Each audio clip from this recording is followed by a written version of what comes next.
my life was forever changed by learning the power of observation. And you have the power to change your reality by what you observe.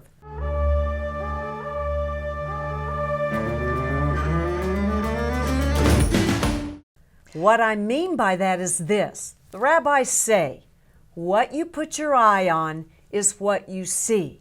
So if I am continually observing a situation, watching these things happen, it creates thoughts in my head, which creates emotions in my body that elicit a chemical response and keep me trapped in that particular situation. Well, you just said the story right there about the rabbi telling me, Yana, what you put your eye on is what you see. That all happened one day when I was asking so many questions. I was in with a group of students. We were studying, and I just asked question after question. Finally, he said, enough, enough. He closed his books and he said, I'm going to tell you the greatest story, the greatest lesson you'll ever know. I hope you're ready for this. Yana, what you put your eye on is what you see. In that moment, I just said, duh. But it truly was a lesson that changed my life. So for you, what are we talking about here? We're talking about the images in your mind, the pictures that you create. So another good story. I have a particular family member that we love each other, but there has been so much uncomfortable stuff. When we get together at holidays and things like that, it's just a lot of negativity. It feels bad. I misinterpret things. He misinterprets things. And I decided I know the power of observation. And so I began to put pictures in my mind's eye, create them, that of the outcome I wanted, laughing at things I would say, looking at me when I talked to this person, because I would talk to this person that wouldn't even look at me. And you know, I wanted to, no, not really. But what I'm saying is it felt bad. And I know you can relate to this. And we've all been in that place where we can relate to the feeling of a family member who we think is a little, okay, not altogether there. But I kept recreating that because as it would get closer to that holiday time, I would be reliving those images of the sour looks, the lack of attention, the lack of unkindness. And as I looked at that, I would feel that feeling of dread, knowing that that family member was going to be there. I decided that with this great power, the power of observation, meaning what you look at, you're creating. So I began to put pictures in my mind, and I would play it over and over, laughing, responding with kindness, interacting with me. And what do you know?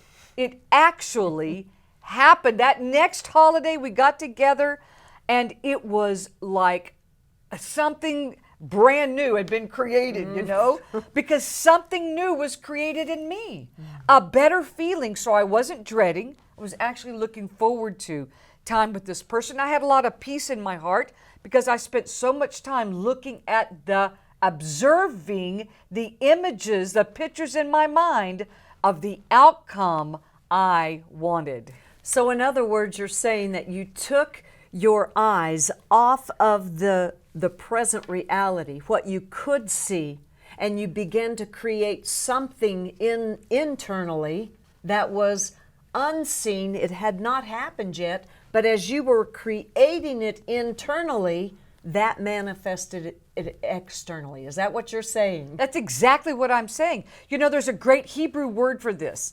It's the Hebrew word that we use to see or observe. Lirot. L-I-R-O-T. Lirot. Lirot. And I would use that word as an anchor for me to create better images. So when I'm in a situation in everyday life and something is coming up that I haven't had perhaps the best experiences with, I'm creating a new story. I'm creating a new outcome because lirot, I'm going to see, look at, observe the pictures in my mind of what I really want to happen. It's a guarantee that will be true in your life. If you keep rehearsing what was, the bad feelings, their bad responses, and I have all these years of experience with this not going well, and you keep rehearsing that, the next time it isn't going to go well. So if you change the story by changing the pictures in your mind, you will have a different outcome.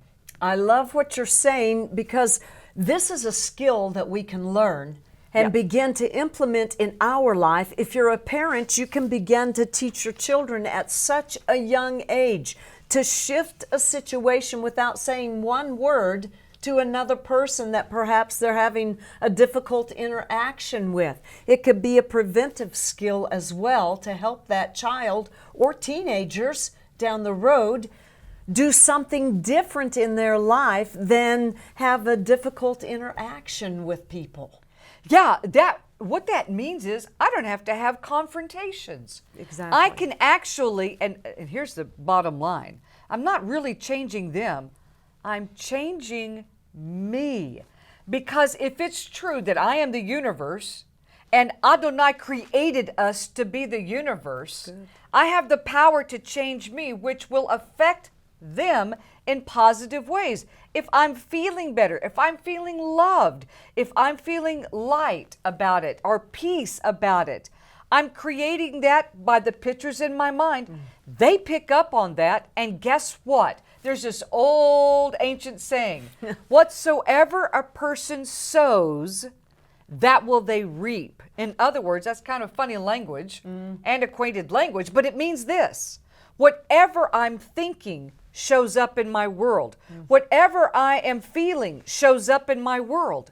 So I'm going to sow, I'm going to reap what I'm sowing. If I'm sowing good thoughts by the power of observation, looking at what I want to be true and real, then I'm going to reap that in my life. It's 100% guarantee.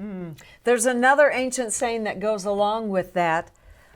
As a man thinks in his heart, so is he. And so you have the power to create something different by observing at first internally how you want the outcome to be, feeling that outcome, and then allowing that outcome to manifest externally. Yep, that's the power of lirot, to see, to observe. And if you'll try this and walk in this, your life will change. And what would that feel like to really have that kind of power, to never again be trapped in the place of bad feelings? I love that. Well, have you ever had to recover from betrayal? Have you ever had the experience of, I don't know what to do, I feel so bad? If you will stay with us and watch that next video, you're going to see a story about a woman who was so betrayed, but she recovered her dignity and the joy of her